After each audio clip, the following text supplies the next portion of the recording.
Aife thinks I tried to control her, but she never knew why. People like to describe me the same way. Tall, charismatic, successful.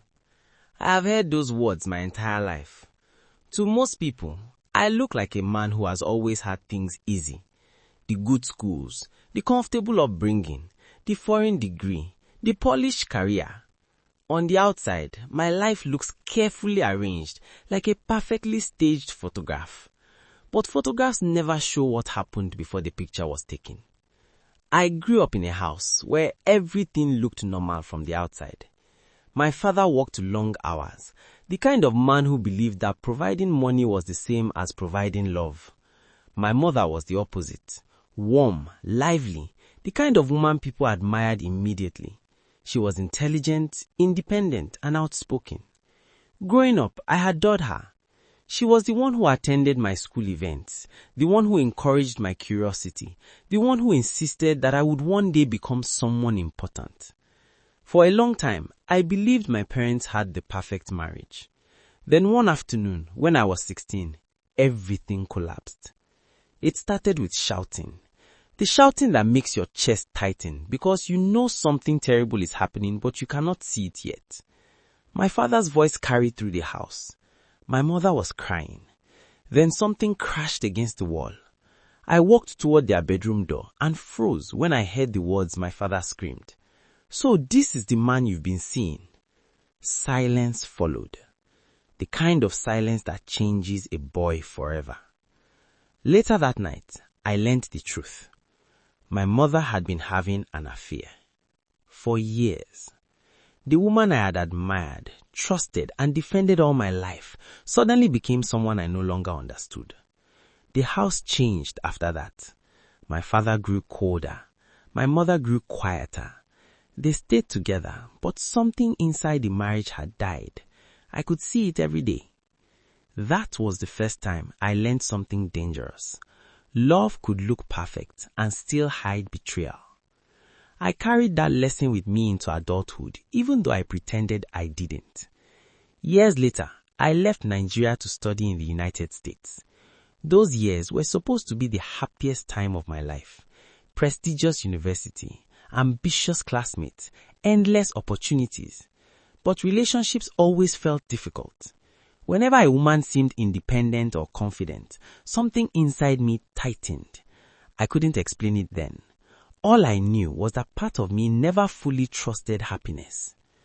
My first serious relationship ended badly. Her name was Sewa. We dated for almost 2 years while I was studying abroad. I thought we would eventually build a future together.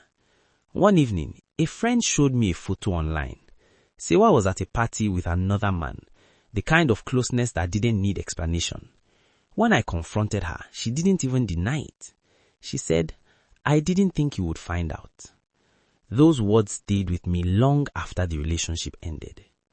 By the time I returned to Nigeria, I had already developed a quiet belief I rarely admitted to anyone. Women who seemed independent eventually left, or worse, they betrayed you while pretending everything was fine. I buried that belief under success. Career became my focus. Work gave me control. Numbers, meetings, contracts, those things behaved predictably. People even admired my discipline.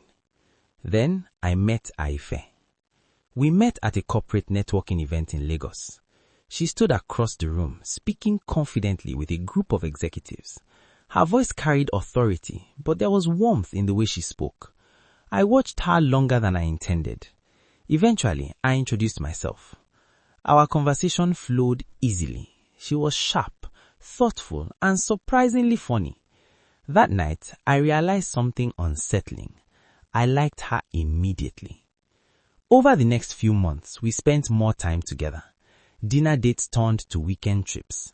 Our conversations grew deeper. She told me about her childhood, her hardworking mother, the struggles her family endured after her father disappeared. Listening to her speak about those experiences made me admire her even more. Aife had built her life through resilience. That kind of strength was attractive, but it also made me uneasy, because strength meant independence, and independence meant she could leave. Still, I convinced myself that love would be enough. When I proposed, she accepted without hesitation. Marriage felt like the safest way to protect what we had built. At least that's what I believed then.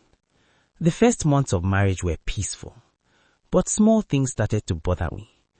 IF's job required her to meet clients regularly. Many of those clients were men. She spoke about work casually, never noticing how those stories affected me. Dinner meetings, late evening calls, travel with colleagues, each detail stirred an old familiar fear. At first, I simply asked questions. Who was there? What were they discussing? How long would the meeting last? I told myself those questions were normal. A husband should care about his wife's activities. But gradually, the questions stopped feeling like curiosity and started feeling like survival. One night, something happened that changed everything. I received a message from someone I knew. It was a photograph. The picture showed Aife sitting in a restaurant with a man I didn't recognize. They were laughing. The image looked harmless to anyone else, but in my mind, it awakened every memory I had tried to bury. My mother's secret, Sewa's betrayal, all the warnings life had given me about trusting too easily. Without thinking clearly, I drove straight to that restaurant. When I walked inside and saw them together, anger took control of my thoughts. I confronted her in front of everyone. Looking back now, I realize how humiliating that moment must have been for her, but at the time, I felt justified. Fear often disguises itself as anger. After that night, something inside me hardened. I started monitoring her movements more closely. A tracking app seemed like a reasonable precaution. At least that's how I rationalized it. If I knew where she was, I could relax. If I understood her schedule, I wouldn't imagine the worst. But instead of calming my mind, the surveillance made things worse. Every unfamiliar location sparked suspicion. Every delayed response triggered anxiety. Then, Aife told me she was pregnant. For a brief moment, I felt hope. A child could stabilize our marriage. It could give us something shared and permanent. But almost immediately, another thought appeared. What if the baby wasn't mine? I hated myself for thinking that way, but the idea refused to disappear. I began questioning her more often.